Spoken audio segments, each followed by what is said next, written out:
జై శ్రీమన్నారాయణ. సుందరకాండలో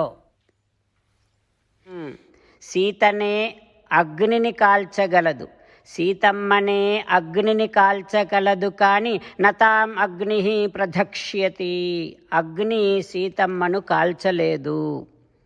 ఈ రకంగా హనుమ సీతాదేవి యొక్క ధర్మనిష్టను తలుచుకుంటూ ఉండగానే హనుమకు వాక్యం చారణానాం మహాత్మనాం, మహాత్ములైనటువంటి చారణులు మాట్లాడుకునేటటువంటి మాటలు వినిపించాయి. హనుమ చారణులు పలుకుతూ ఉండేటటువంటి మాటలు వింటూ ఉన్నాడు. ఏమంటున్నారు చారణులు? అహో ఖలు కృతం కర్మ దుష్కరం హి హనుమత. ఆహా, ఏమి ఆశ్చర్యము! హనుమంతుడు భయంకరమైనటువంటి అగ్నితో మొత్తం లంకానగరమంతా తగలబెట్టాడు. ఆ అగ్నిలో సర్వము తగలబడింది, కానీ జానకి నచదగ్ధేతి, సీత మాత్రము కాలలేదు. విస్మయోద్భుతయేవనః, ఆ విషయం మాకు చాలా ఆశ్చర్యాన్ని కలిగిస్తోంది అని చారణులు అనుకుంటూ ఉండేటటువంటి మాటలు హనుమ విని సంతోషించాడు. అంతేకాదు, హనుమకు చారణుల మాటలు వినిపించాయి. అంతకుముందే కొన్ని శుభ శకునాలు కనిపించాయి.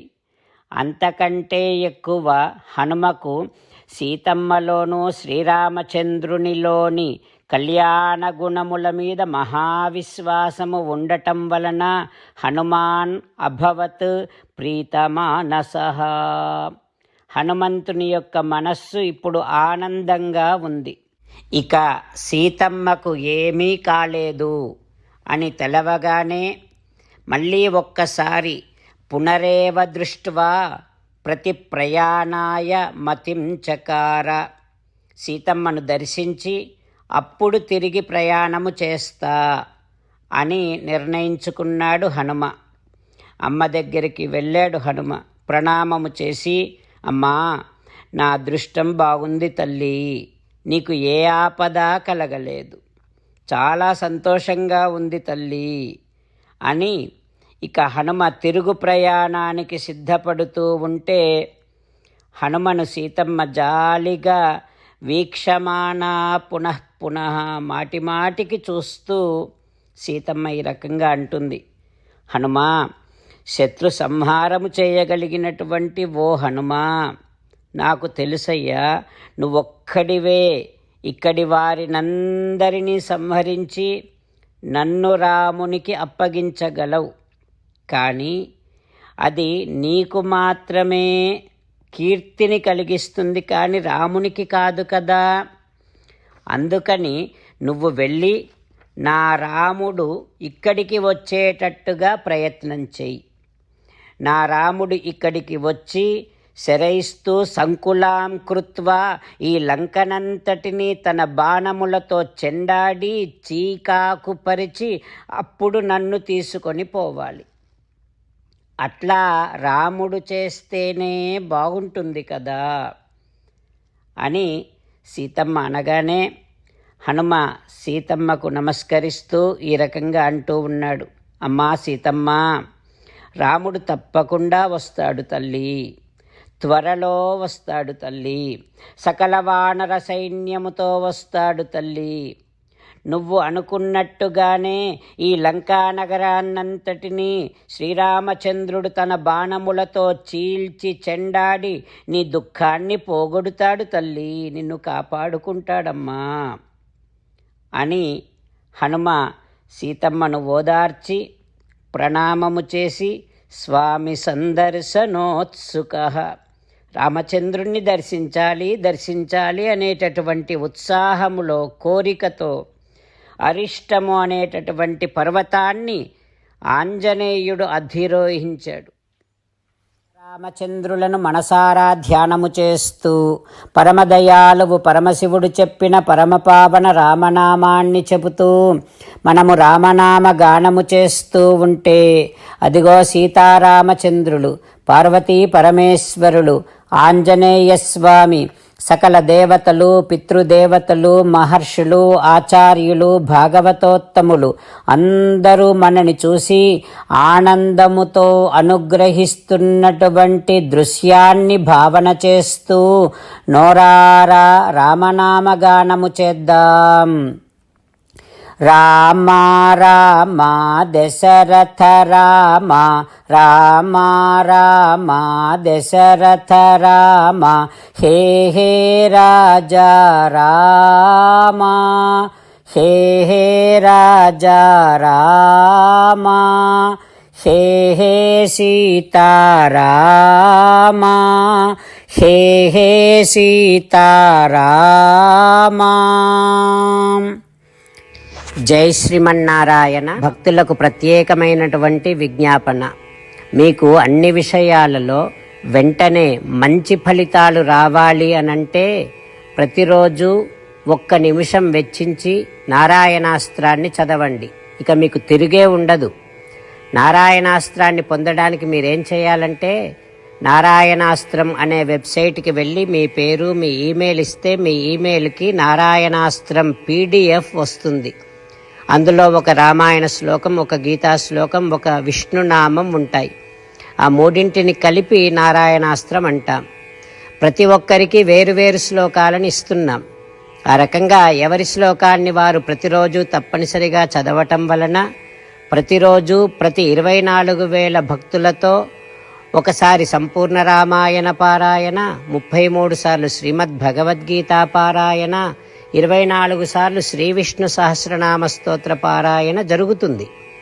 ప్రతి ఒక్కరికి అంతటి విశేష ఫలితము ప్రతిరోజు లభిస్తుంది. అందుకని మీరు, మీ కుటుంబ సభ్యులు అందరూ ఒక్కొక్కరు ఒక్కొక్క నారాయణాస్త్రాన్ని వెంటనే పొందండి.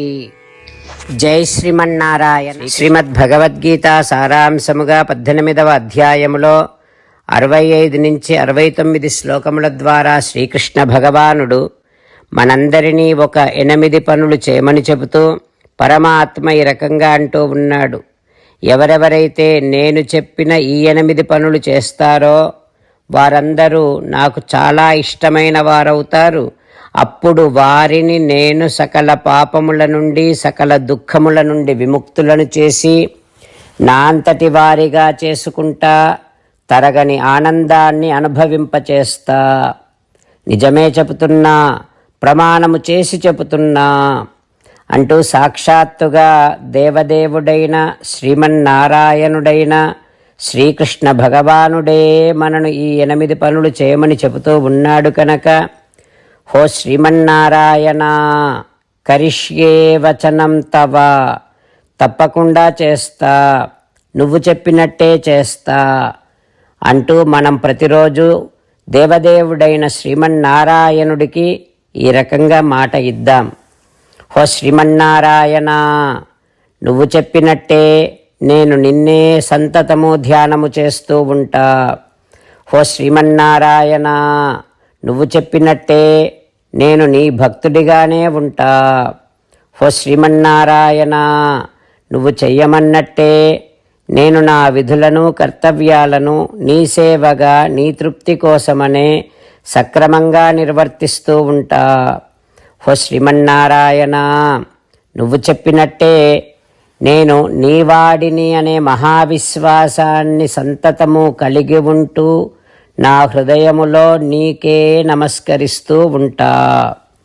హో శ్రీమన్నారాయణ, మామేకం శరణం వ్రజ, నన్నొక్కడిని మాత్రమే శరణు వేడుకో అని నువ్వే అన్నావు కనుక నేను నిన్ను ఒక్కడిని మాత్రమే శరణు వేడుకుంటా. హో శ్రీమన్నారాయణ, మా శుచః, ఇక దుఃఖించకు అని నువ్వే నాకు భరోసా ఇస్తూ ఉన్నావు కనుక నేను ఇక దుఃఖించను. హో శ్రీమన్నారాయణ, నువ్వు చెప్పినట్టే నువ్వు నా కోసమని చెప్పిన శ్రీమద్భగవద్గీతను ఎప్పుడో ఒక్కసారి కాకుండా ప్రతిరోజు కనీసం 1 శ్లోకాన్నైనా అనుసంధానము చేస్తూ గీతోపదేశాన్ని జ్ఞాపకం చేసుకుంటూ ఉంటా. హో శ్రీమన్నారాయణ, నువ్వు చెప్పినట్టే నువ్వందరి కోసమని చెప్పిన శ్రీమద్భగవద్గీతను తెలియని భక్తులందరికీ తెలియచేసే నా వంతు ప్రయత్నాన్ని నిరంతరము కొనసాగిస్తూనే ఉంటా. ఓ శ్రీమన్నారాయణ, నేను నువ్వు చెప్పినట్టే చేస్తా, నీకు నచ్చినట్టే ప్రవర్తిస్తా, నీకోసమే పని చేస్తూ ఉంటా. కరిష్యే వచనం తవ. సర్వం శ్రీకృష్ణార్పణమస్తు. జై శ్రీమన్నారాయణ.